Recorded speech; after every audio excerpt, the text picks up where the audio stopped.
मेरा नाम सुदीप साहू है। मैं रीवा का निवासी हूँ। मैंने अपना क्लास 12 सरस्वती शिशु मंदिर से पास किया। उसके बाद मैं रीवा इंजीनियरिंग कॉलेज में एडमिशन लिया। मेरा अभी फर्स्ट ईयर है। मैं electronics and telecommunication branch से हूँ। मेरा सीधा सा अर्थ ये है कि शिक्षा का मतलब क्या होना चाहिए। शिक्षा मतलब समझदारी। जब समाज का हर आदमी समझदार बनेगा तो ही हमारे देश का आगे चल के भविष्य जो भी होगा अच्छा होगा। सबसे पहले मेरा एक सवाल है, या फिर कह सकते हैं इसे कि एक प्रश्न आता है मन में कि जैसे सीबीएसई बोर्ड अलग है, आईसीएसई बोर्ड अलग है, एमपी बोर्ड अलग है। ये अलग क्यों है? अलग इसलिए क्योंकि इनकी शिक्षा भी अलग अलग है। फिलहाल मैं तो इस चीज़ को ऑब्जर्व कर चुका हूँ कि क्यों अलग है। बिकॉज एमपी बोर्ड में वही जो छात्र होता है वो, जैसे फॉर एग्जाम्पल मैं बता रहा हूँ, जो एमपी बोर्ड का 9th क्लास का छात्र है और जो सीबीएसई बोर्ड का 7th क्लास का छात्र है, उनमें कोई फर्क नहीं होता। बिकॉज उनको ये सिखाया जाता है। सीबीएसई बोर्ड में तो ये होता है कि उनको शुरू से इंग्लिश के प्रति प्रेरित किया जाता है, और एमपी बोर्ड में यही होता है कि आप हिंदी से बोलो, कोई नियम कानून कुछ भी नहीं होता इंग्लिश में। और इंग्लिश मीडियम में जैसे सीबीएसई में जाना है तो ये होता है कि आप शुरू से इंग्लिश बोलो।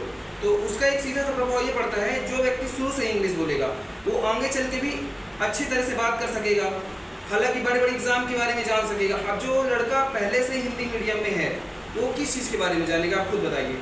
मेरा अर्थ ये नहीं है कि मतलब मेरे कहने का मतलब ये नहीं कि आप हिंदी में हो तो गलत हो, बट मेरे कहने का मतलब ये है, यदि आप हिंदी में भी हो उससे भी आप बहुत अच्छा कर सकते होंगे, बट एक ही शर्त है, आपको बहुत अच्छा पढ़ना पड़ेगा। इंग्लिश मीडियम वाला अगर 10% आप मेहनत करता है तो आपको उससे और ज़्यादा करना पड़ेगा। 20% जितना भी हो सकेगा आपको ज़्यादा एफर्ट लगाना पड़ेगा।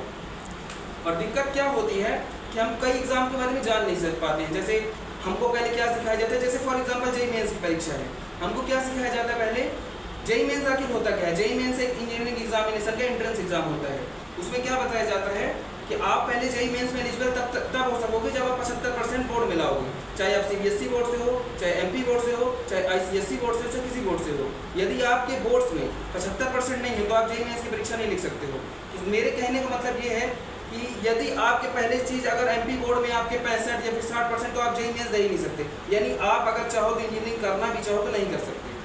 यदि आप अच्छी इंजीनियरिंग एग्जामिनेशन या फिर क्वालिफाई करना चाहते हो तो आप नहीं बैठ सकते उस एग्जाम में। किसी अच्छी इंजीनियरिंग कॉलेज में जाना चाहते हो तो नहीं जा सकते। सबसे पहला कारण, आपको बोर्ड्स में 75% लाना है। दूसरी बात, बोर्ड्स में 75% उसका एक क्राइटेरिया होता है, जैसे जेईई मेंस में आप 75% लाओ तभी एग्जाम में बैठो। तो मेरे कहने का मतलब ये है, हमको पहले 6, 7, 8, 9, 10 जो भी है 11, 12 हमको क्या सिखाया जाता है कि परसेंटेज के पीछे भागो। तो अब जेईई मेंस की परीक्षा अलग है और बोर्ड्स की परीक्षा अलग है, दोनों का कॉम्बिनेशन सेम नहीं हो सकता है। तो हमको पहले क्या जानना चाहिए कि साथ में तैयारी करनी है। जैसे किसी भी कंपटीशन सीरियस होकर पढ़ाई करनी है हमेशा, मतलब अगर पढ़ रहे हैं तो सिर्फ पढ़ें, ऐसा होना चाहिए। जैसे आप किसी भी एग्जाम में जाना चाहते हो तो आप शुरू से ही आपका गोल फिक्स होना चाहिए कि मुझे ये करना है। ऐसा नहीं कि आप 12th के बाद जा रहे हो फिर आप कह रहे हो कि मुझे ये करना है, मैं ये भी कर सकता हूँ, ऐसा नहीं होना चाहिए। फिक्स होना चाहिए आपका एम जब फिक्स होगा तो आप शुरू से ही उसके लिए मेहनत करोगे, पढ़ोगे। और समस्या क्या आती है कि जो शिक्षित नहीं होते वो चीज़ें, आज का युग ये कहता है जो आगे है, टॉपर है, वो और टॉप करता है, और जो एकदम पीछे है वो पीछे ही चला जाता है। सबसे कारण ये होता है। इसलिए हमको जागरूक होना है। जागरूक कैसे होंगे? जब हम अच्छे से पढ़ेंगे। और दिक्कत क्या आती है, हमको शुरू से ही जागरूक होना है। किसी भी एग्जामिनेशन के बारे में या किसी भी चीज़ के बारे में हमको शुरू से ही जानना है। और दिक्कत क्या होती है हमारे समाज में कि पहले तो इंसान कुछ नहीं करता है, 12th तक पहले 12th किया, परसेंटेज के पीछे भागा, उसके बाद किसी नॉर्मल इंजीनियरिंग कॉलेज में लेके बीएससी किया, एमएससी किया, पीएचडी किया, उसके बाद उसको खुद ही नहीं पता होता कि इनको करना क्या है।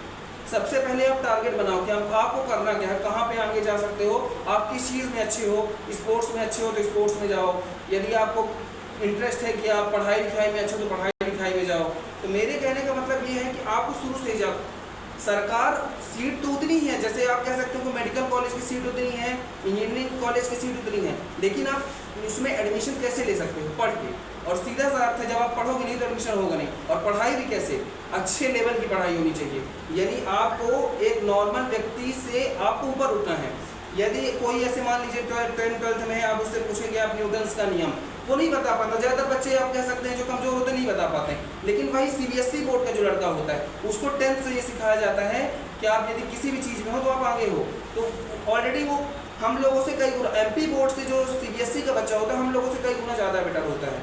वो जेईई मेंस की परीक्षा कह सकते हैं आप ज़्यादा कम समय में ही क्वालिफाई कर लेता है, जबकि एमपी बोर्ड का बच्चा जो होता है घिसता जाता है, फिर भी उसका सिलेक्शन नहीं हो। उसका एक सीधा सा कारण है, जैसे मैं खुद जेईई मेंस की परीक्षा दिया हूँ, मेरा 2 बार में जेईई मेंस नहीं निकला, मैंने क्वालिफाइड तो किया बट मेरी एक रैंक नहीं आई, तो मुझे रीवा इंजीनियरिंग कॉलेज में एडमिशन लिया मैंने।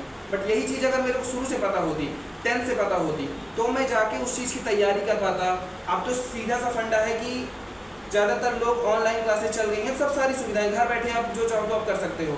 एक फ़ोन का इस्तेमाल आप कैसे करते हैं ये बहुत निर्भर करता है। सबसे बड़ी बात, फ़ोन आप कई तरह से इस्तेमाल करते हो, या तो रील्स खसका लो, या तो फेसबुक चला लो, या कई तरह से सोशल मीडिया। आप सोशल मीडिया भी चला रहे हो तो कैसे चला रहे हो उसका सीधा सा इम्पैक्ट पड़ता है कि आप उसको सही तरीके से चला रहे हो या तो आप सिर्फ टाइम वेस्ट कर रहे हो। आप सीधा सा बने हैं, आप ज़्यादा नहीं तो आप शिक्षा के लिए क्या होता है कि जागरूकता इतनी बढ़ गई है कि आप घर बैठे कहीं भी आप अगर पढ़ने का जुनून हो तो पढ़ सकते हैं, सबसे बड़ी बात। और आपको पढ़ाई ऐसी करनी चाहिए कि मतलब मेरे कहने का मतलब ऐसे पढ़ो कि फिर आग ही लगा दो, मेरे कहने का मतलब ये ऐसे पढ़ो कि रुको ही मत, फिर जब तक आप सफल ना हो जाए तब तक रुको ही मत। और हार तो कभी माननी ही नहीं चाहिए मेरे हिसाब से। हो सकता है कि आप कुछ अलग कर रहे हो, भगवान ने कुछ आपके लिए और लिखा हो, तो आपको मेहनत करते रहना है, इसीलिए शुरू से जागरूक रहना है। और हो सके तो ये कहना है कि मतलब आप जैसे आप 12th के बाद जो जागरूक होते हैं कि हमको ये करना है, उसको पहले से ही आप बना लो कि हम 10th के बाद से मेरा गोल ये है कि मैं स्पोर्ट्समैन बनना चाहता हूँ, या क्रिकेटर, कहीं कुछ भी आप करना चाहते हो, जेईई मेंस देना चाहता हूँ, नीट एग्ज़ाम देना चाहता हूँ, गेट के थ्रू कहीं जाना चाहता हूँ, इसरो में जाना चाहता हूँ, या कहीं भी आप जाना, एसएससी का एग्ज़ाम देना चाहता हूँ, यूपीएससी। मेरा कहने का मतलब ये है कि आप बड़े एग्ज़ाम के लिए टारगेट करो, छोटे एग्ज़ाम के लिए तो सभी को ही आगे पीछे भागते हैं। आज देखोगे आपकी 15 लाख, 20 लाख, 25 लाख बच्चे तो छोटे एग्ज़ाम, हवलदार के एग्ज़ाम में भर्ती हो रहे हैं, या तो उनका एग्ज़ाम देने में लगे हैं। अभी एसएससी का एग्ज़ाम हुआ तो कहीं सेंटर कहीं जाता है, ये घोटालेबाजी होती है। तो इसलिए आप बड़े एग्ज़ाम को टारगेट करो, अच्छे से पढ़ो और आगे बढ़ो जीवन में। और बड़े एग्ज़ाम की तैयारी आप कब कर सकते हो, जब आप शुरू से ही मेहनत करोगे। और शुरू से मेहनत करने का अर्थ ये होता है कि जब आप अच्छे से पढ़ो, और अच्छे से पढ़ने का मतलब ये होता है कि आप एकदम फोकस्ड रहो अपनी स्टडी पे, जो काम कर रहे हो मन से करो। मेरे कहने का मतलब जो भी काम करो मन से करो। मैं नहीं कहता कि आप इंजीनियरिंग करो, जो भी जिस काम में आपको मज़ा आए उस चीज़ में आप एक्सपर्ट बन जाओ। मेरे कहने का मतलब यही है।